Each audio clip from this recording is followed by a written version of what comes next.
Habibnagar police station లిమిట్లో మన CCS క్రైమోలు కానీ Habibnagar police station అధికారులు కానీ ఒక ఇద్దరు వ్యక్తుల్ని అరెస్ట్ చేసినారు.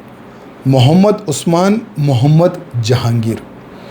ఈ మొహమ్మద్ ఉస్మాన్, మొహమ్మద్ జహాంగీరు పెద్ద పెద్ద బిర్యానీ హోటల్స్లో ఈ మాంసం సప్లై చేస్తారు. వీరు ఏ మాంసం? గొర్రెల మాంసం. కానీ అదే మాంసంలో కలిపి ఈ ఆవు మాంసం కూడా వాళ్ళు ఆ హోటల్లో సప్లై చేస్తున్నట్టు. ఎందుకంటే ఆవు మాంసం చాలా చీప్ ఉంటుంది కదా, ఈ గొర్రెల మాంసం కొద్దిగా కాస్ట్లీ ఉంటుంది కదా. దాంట్లో వాళ్ళు ఇద్దరిని మన పోలీస్ అధికారులు అరెస్ట్ చేసినారు. ఎన్ని సంవత్సరాల నుంచి వీళ్ళు ఈ విధంగా ఈ మాంసం సప్లై చేస్తున్నారు, ఎన్ని బిర్యానీ షాప్కి వీళ్ళు సప్లై చేస్తున్నారు, అన్ని షాప్ పేరు సహా ప్రజల ముందు రావాలి.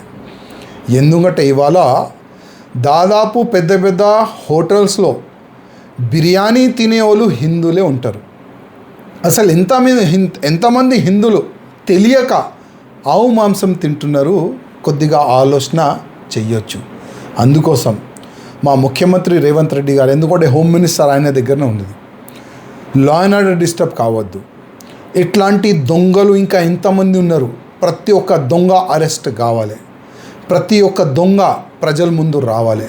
హైదరాబాద్, సికింద్రాబాద్లో ఎన్నో హోటల్స్ ఉన్నాయి, పెద్ద పెద్ద హోటల్స్, ప్యారడైజ్ కానీ ఇంకా వేరే వేరే పెద్ద పెద్ద పేరున్న హోటల్స్. ఆ హోటల్లో కూడా ఈ ఇద్దరు దొంగలు మాంసం సప్లై చేసినారా? ఎన్ని హోటల్లో మాంసం సప్లై అయింది?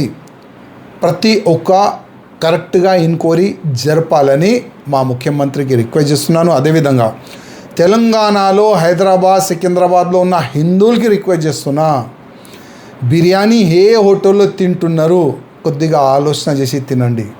నా అడ్వైజ్ ఒక్కటే, డైరెక్ట్ మటన్ షాప్ వెళ్ళండి, మాంసం కొని ఇంట్లో బిర్యానీ తయారు చేసి తినండి. కనీసం మీరు హిందూగా ఉంటారు. లేకపోతే వేరే హోటల్లో బిర్యానీ తింటే మీరు హిందూగా ఉంటారా? ఆవు మాంసం తింటే మీ ధర్మం ఏ విధంగా సర్వనాశనం అవుతుంది, ఒక్కసారి మీరు ఆలోచన చేసుకోండి.